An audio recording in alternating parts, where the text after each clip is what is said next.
तुम्हाला सुद्धा fat loss करायचं आहे, तर फॅट लॉस करणे म्हणजे काय?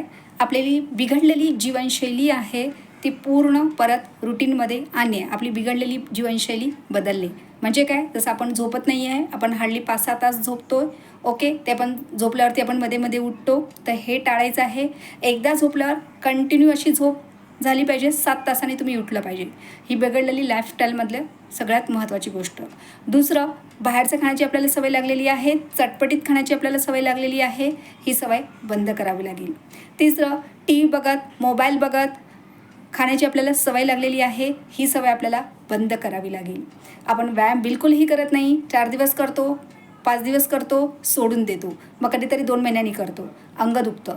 तर नियमित व्यायामाची सवय लावा, हळूहळू व्यायामाचा टाईम वाढवा, ज्याने तुम्हाला सुरुवातीला त्रास होणार नाही. आणि बॅलन्स्ड डाईट करा. आवडते म्हणून एकच एक खाऊ नका, सर्व पालेभाज्या खाल्ल्या पाहिजेत, सर्व फळभाज्या खाल्ल्या पाहिजेत. एखाद दुसरी आवडत नाही, ओके, फळभाज्या पालेभाज्यांवरती फोकस करा, चपाती आणि भात कमी करा.